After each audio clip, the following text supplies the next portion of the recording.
Kia ora tātou katoa. Welcome to the Auckland Museum. We are celebrating the language week, and this time it will be for the Cook Islands. I have with me our guest, and it's Tauraki Rongo Raea. He's been and is a long life defender of safeguarding the cultural treasures and identifying oneself through the use of language. Seems to spearhead his engagement to save his native language. During his long professional career, he has never wandered too far from debate that include the plight of minority languages, and in this arena he has plenty to say. He was very much involved in sport as well as a player and a coach, accumulating credentials and certificates since his very first involvement as a representative of Otago schoolboys in the early 80s. We also know him for the work that he did at the Auckland Museum, and as he puts it, I'm excited to be working in partnership with Auckland Museum and the wider community online and sharing more about Cook Islands collections and stories at the museum. His position as an air radio presenter for the last 30 years, but more recently as a news reader at the Pacific Media Network, has undoubtedly formed his mind and belief that puts minority languages at the top of his to say lists, especially his Cook Island dialect. He's sharing with us his passion for his native language and would like us to know how his everyday life is striving to promote the native language that he grew up with. However, he knows the resilience and the energy that one needs to undertake this mission, and he looks up to the young generation to keep speaking their ancestral language. So, kia ora again, Tauraki, and thank you for accepting our invitation to come and talk about your dialect. And I guess, would you like to say hello in your own language, please? Bidik mata ena, kia ora tātou katoa toi te roma ato te tua, tōku waka ko te otonga, te awa ko ara iawa, te kauwei ko tira waine, te maunga, ko te rua manga, te marae, ko te atua kura, ko te kōpū tangata, ko Ngāti Uritaua, Ngāti Anotoa, Ngāti Pūtoa, e te wai atura, I runga I a koe tumu te warawaro. Tūrau. Maybe you want to tell us a bit about you in English, just in case people wanted to know, just short. So, we're a bit of fruit salad back in the cook. So I'm part Rarotongan, part Moken, part Maniken. But this pepeha that I've just presented, it's my Rarotonga part, and our waka brought my family to Rarotonga just before the missionaries. It's called Te Auatonga. We believe they came from Hawaii, which is Tonga. That's when the Tongans were using the ocean like Vikings. So Te Auatonga is the canoe, Harayawa is the passage where we came up. Harayawa because right in the middle of that passage is a coral reef. So that's why it says Harayawa. There's something in the way of the passage. Anyway, the stream is Tira Waine. When you look from out at sea, it's like a woman lying down, So, and the mountain is Te Ruamanga. Today is well known as the Needle.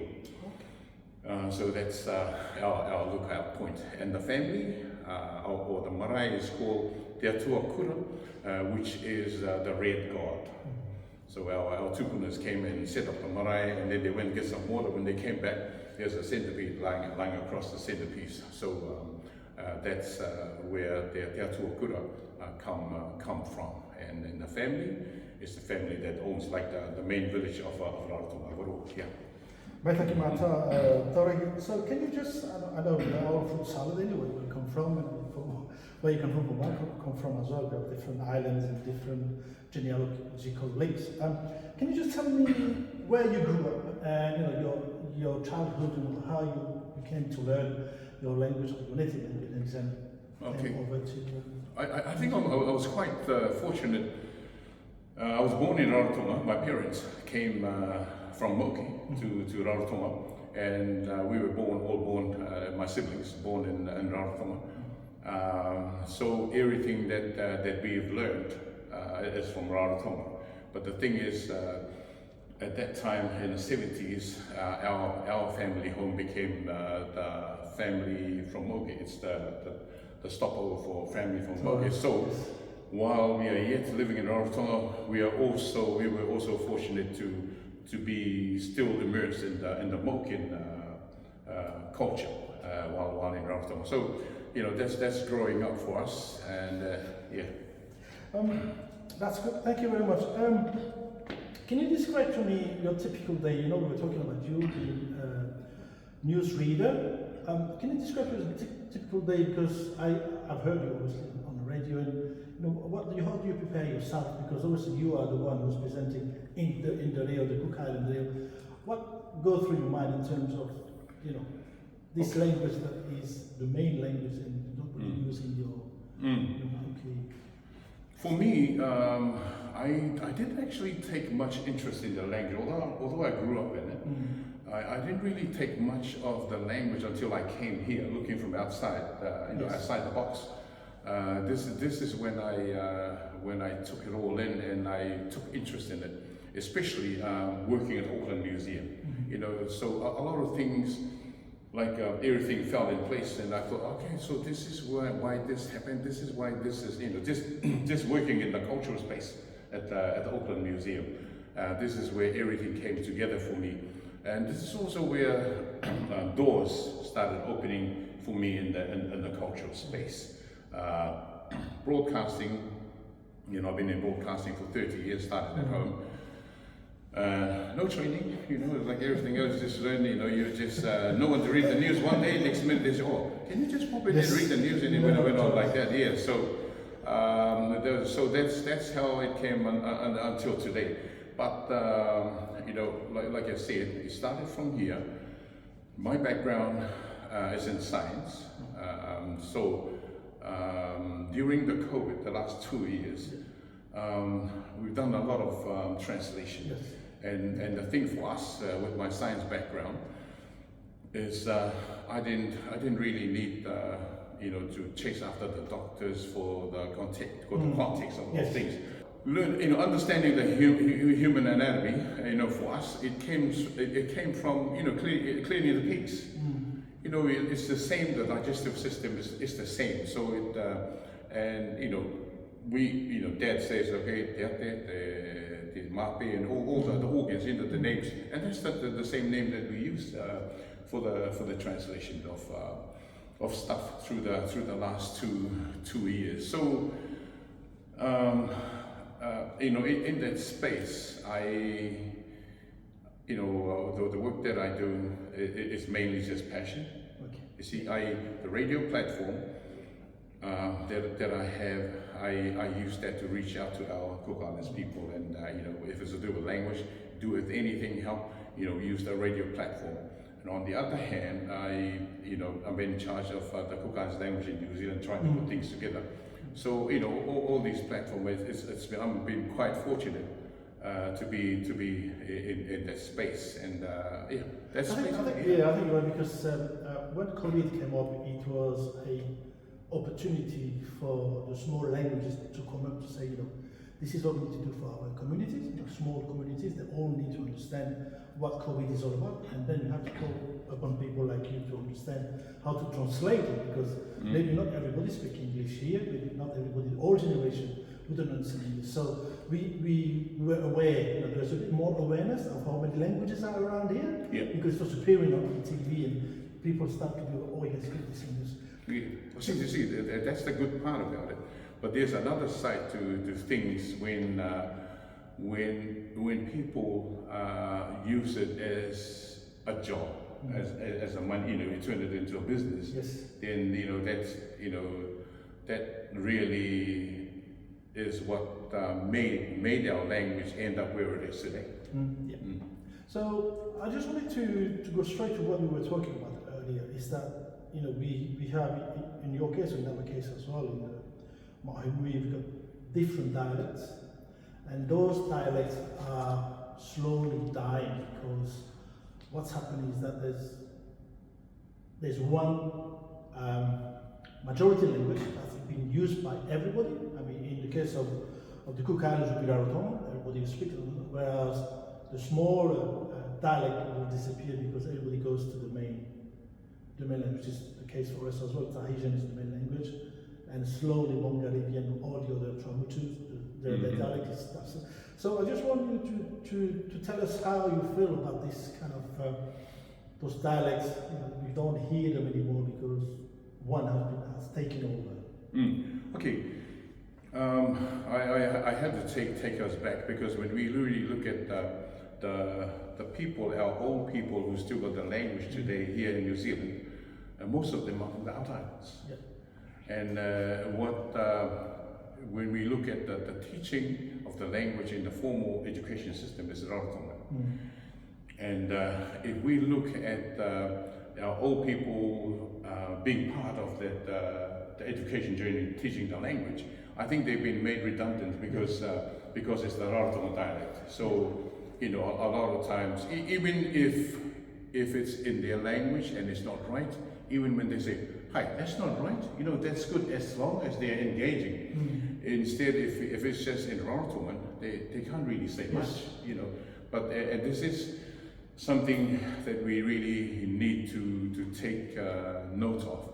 So this is why with our program now, we are leaving the formal education curriculum alone. We are starting the adult education in a series called the Tato series.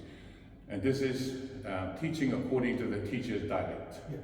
It's mainly about the sounding, reading, and the writing of the sounds of the words. So at least, going forward, when there's not much speakers, at least the pronunciation of the words will be close to the right. So this is so that's what we're pushing. It's a Tato series. Our Cook Islands, we have 4 words that describes groups of people. There's koto, just you guys, not us, not them. And there's rato, just them, not you and not us. And there's mato, just us, not you guys. And there's tato. Yeah. So this is why we call it the Tato series. Yeah. Also, we were talking earlier, is that it's not only within those group of islands where one is taking over the whole, but also from outside. We were talking about English being one of the main languages that have been used in more and more, I guess, especially from the young generation here, where they might have lost this. They might be the 3rd generation who haven't ever spoken dialect at home because the parents didn't know it, and they have to go back to the grandparents. So we seem to be having to cater on both fronts, not only from within, but also from the outside. What do you think about this division of English? Also, is an impediment to learning more of the dialect of the language? Well, I think English, it's unfortunately registered as one of the Cook Islands language. So I think that's number one, and number two. All our laws are written in English, and back in the days when the old people speak in the meeting, everybody listens. But then when laws and news, even our news, we don't even have something like the karere on the TV at home. So when we don't have news, when our old people have lost contact with what's around them, they can't speak. So in meetings now, they hardly speak. Then you have scientists who are trained by the papas, leading the way, and then along with it goes our culture.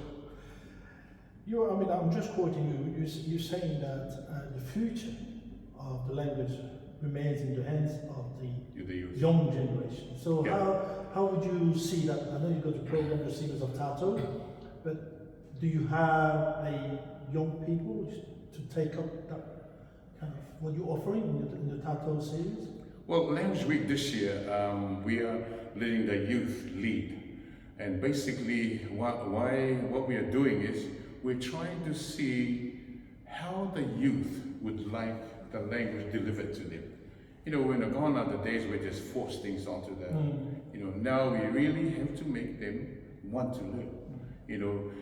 And this is the last generation. We have only 9% of Cook Island speakers in the world. 9%.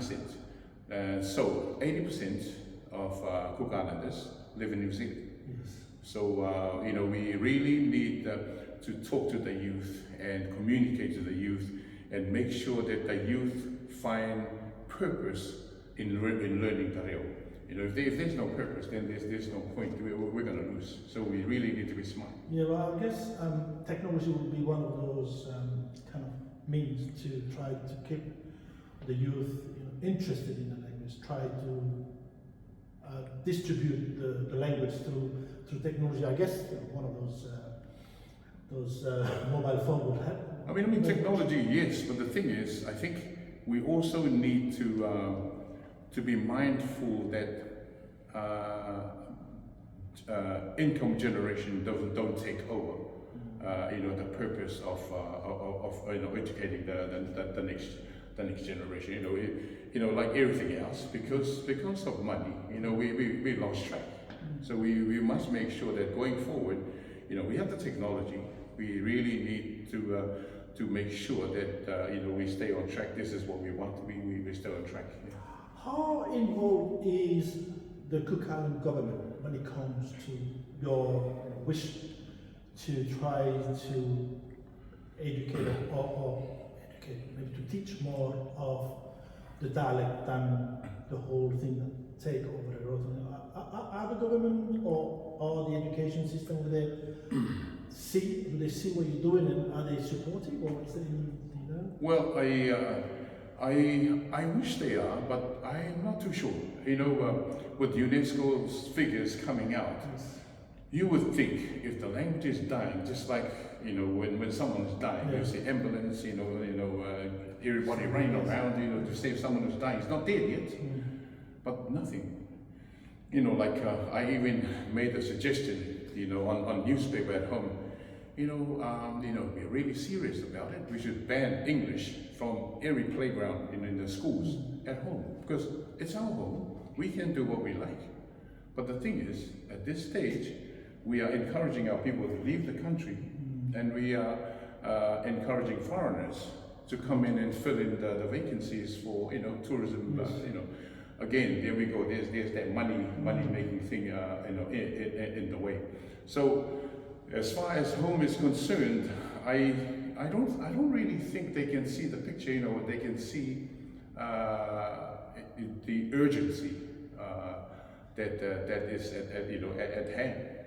So would you say that at the moment there is still hope for the dialect to be brought back or to revitalize? Well, I would say that the last generation of speakers is here right now, and this is when we need to turn those speakers into resources. We need to be smart, to work and bring those speakers, you know, to help out the language. One of our communities here, the Pukopukan community, okay, the northernmost island, they have their own language. But you know, when they teach the reo, you have the young ones learning, and you have the old people around the outside. Okay.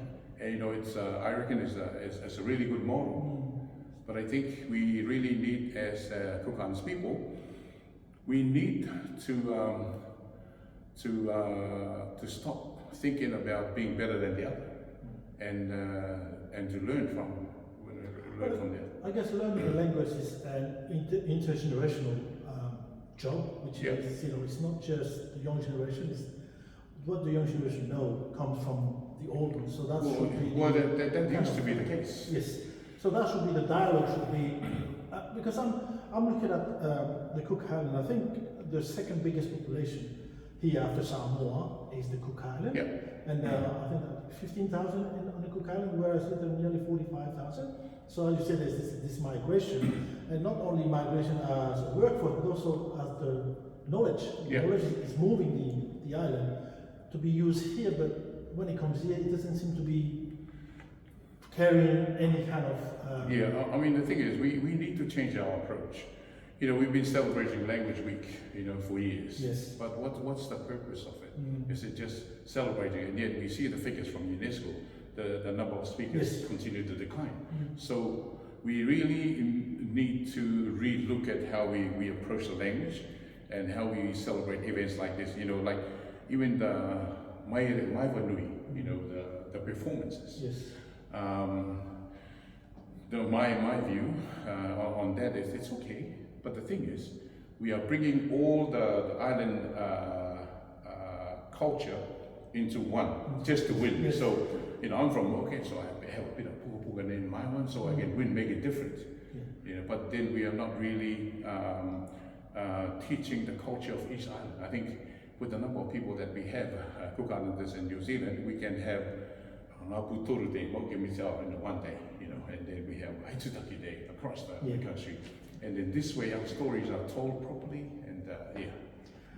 You know, we were talking about performances. It seems to me that every time there is a celebration for the language week, first thing we think is, why don't we do a performance? Yeah. That should change, because performance, as you said, it's good because at least people can see when they see this different Tonga, but it must be more than that, because it doesn't, the uptake in terms of people wanting to learn the language itself and understand those lyrics, you know, there are not that many unless you were born into it. So that's what you want to do. You want to bring people to come to you and learn the language, whether there are people from outside of your island or your own. Well, the other thing I was going to say about performances is that there should be, as part of you know, item practices and things like that, there should be a learning space. You know, because the young ones like to go to so, you know, we should use that as an opportunity to teach it. Yes. You know, but whereas for now, we just go there and learn how to dance, learn how to sing, and that's the main thing, and do your action. But then there should be more than that. But you know, I mean, it might be obvious, but most of the people speaking English are not English. So it's just outside people. There are more people speaking English outside of England than here. So that's what's happening, because it seems to me that the market seems to be, if it wants to have people to go, it will be from people from outside, not necessarily people from within market, because there are not many of them anymore. You know, it should be from outside of wanting to learn the language. That's the thing. How do you make them? How do you create this passion for them wanting to learn it? Well, see, the thing is, you know, if we're going to take, you know, language is more than just language. So, you know, today, the other thing that we really need to look at is economic development. You know, we need this year's theme for Kokan's Language Week is Connect Me to the Soils of My Ancestors. It's basically trying to put some meaning into our New Zealand-born Cook Islanders and their connection and their relationship to their in-law. So one day, the Chinese or some other big countries come and say this, they're going to do this, they're going to do this.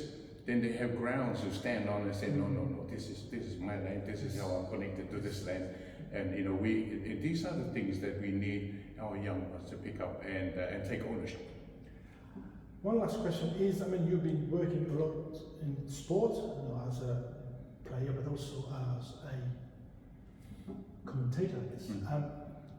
I'm sure sports must be one of those avenues to bring back people into, because using some of the calls that you use in sport, there might be dialect words that belong to one dialect that nobody can understand, which gives you an advantage, I guess, when you work. Do you think that one of sports is an avenue we should investigate in, because to make sure that people might want to learn a bit more about how to play, I don't know, rugby league or rugby union, but using the calls that come from.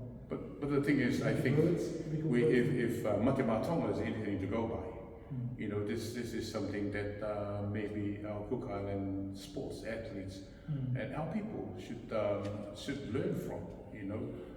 You know, being proud of being Cook Islanders, and you know, playing rugby down in Dunedin, I used to think the Samoans were rude because they just speak Samoan until recently, and I thought, man, they're really proud. Yes. And I'm quite disappointed in myself for thinking otherwise of them. But yes, there are all these opportunities to use the language, and we should consider it. Well, on that note, thank you very much, Tauraki. It was very interesting to have to share your point of view about your language. You know how we should save those outlanders islands. You know, so we can just keep them going. You know, Yeah. and it is quite a difficult, I guess, Herculean, test, because it's not obvious. And the more the dominant language are more involved in those small islands, the less people retain. So, but we all have, I said earlier, we all have the same battle here, the same fight, which is to fight for your native language. It's a passion. It doesn't have to be always to make money. It's just to do it. I mean, free to me is quite important to give a bit more to the community, I guess, of what you have received. But I think if Tato is anything to go by, I think we should be all working and learning from each other. Like I've always said that we should have jumped on board with our language when the Maori started doing theirs. We should have jumped on board then. Yes. But it's not too late. Well, I guess we look up to the Maoris now because they have set up the structure that they follow. So, obviously, well, Tauraki, thank you very much for your time, and Maitaki Mata for this discussion. Very interesting. And maybe a last word to you in Maoke o Kukai. A tui au ki te one o toku o i tupuna. O te reo teia o te o mapu ke poto e te o metua. Connect me to the soils of my ancestors. Akite. Thank you.